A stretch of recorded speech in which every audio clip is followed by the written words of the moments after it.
My dear friends, तो एक बार बहुत बहुत स्वागत है और उम्मीद कर रहे हैं कि आप लोग बहुत अच्छे होंगे।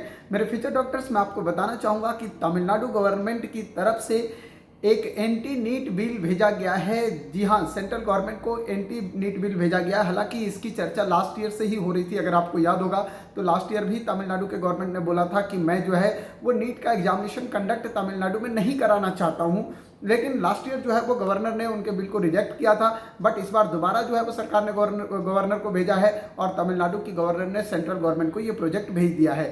तो एंटी नीट बिल के अंदर क्या है ये मैं आपको बता दूं कि गवर्नमेंट क्या चाहती है एग्जैक्टली। तमिलनाडु की गवर्नमेंट, उनका कहना है कि सभी बच्चों को समानता का अधिकार मिले। हर बच्चा, चाहे वो गांव का हो चाहे वो शहर का बच्चा हो, सभी को एक जैसा मौका मिले। और इसके लिए जो है वो नीट एग्जामिनेशन कराने के बजाय 12th के मार्क्स के बेसिस पे जो है वो नीट एग्जामिनेशन में ये 12th के मार्क्स के बेसिस पे जो है वो मेडिकल कॉलेज अलॉट किया जाए। हालांकि मुझे ये बात समझ में नहीं आई। आप लोग अपनी राय जरूर कमेंट में दीजिएगा कि क्या ये सही है 12th के एग्जामिनेशन के बेसिस पे नीट एग्जामिनेशन ये मेडिकल कॉलेज में ले जाना, क्योंकि 12th का मार्क्स क्राइटेरिया शायद प्रेजेंस ऑफ आईक्यू को चेक नहीं कर सकता जैसा मैं समझता हूं।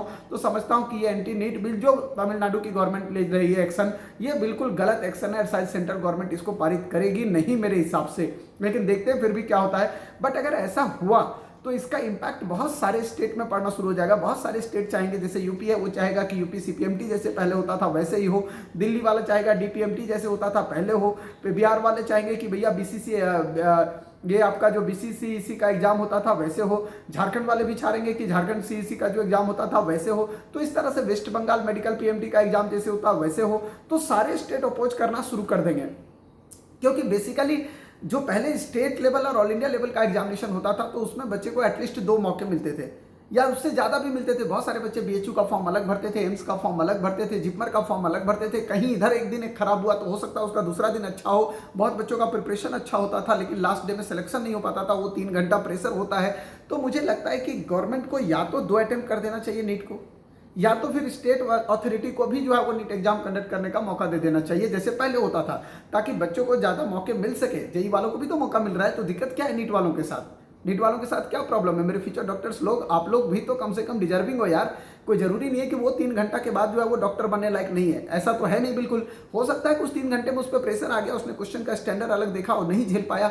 अगला एग्जाम जब लिखेगा भैया, अगला जब सीपीएमटी लिखे या और कोई पीएमटी, राजस्थान पीएमटी लिखे या हरियाणा पीएमटी लिखे, तो उस टाइम जब वहां पे वो एग्जाम लिख रहा होगा तो उस टाइम उसका दिन हुआ अच्छा और उस दिन अच्छा कर जाए। तो मुझे लगता है कि एंटी नीट बिल के अलावा जो है ये इस प्रोजेक्ट पे सरकार को जाने के अलावा वर्क करने की जरूरत है कि या तो नीट एग्जामिनेशन 2 फेज में हो, 2 मौका बच्चों को मिले, या तो फिर स्टेट अथॉरिटी को जैसे पहले होता था वो चीज़ दिया जाए। आप लोग अपनी राय जरूर रखिएगा, ये मेरी पर्सनल राय थी। लेकिन ये बता दूं कि तमिलनाडु गवर्नमेंट के गवर्नर की तरफ से सेंट्रल गवर्नमेंट को ये बिल भेजा गया है। अब अगर ये पास हो जाता है तो अगले साल से निश्चित तौर पे तमिलनाडु के बच्चों को 12th के मार्क्स के बेसिस पे गवर्नमेंट एमबीबीएस कॉलेज में जाने का मौका मिलेगा। Thank you.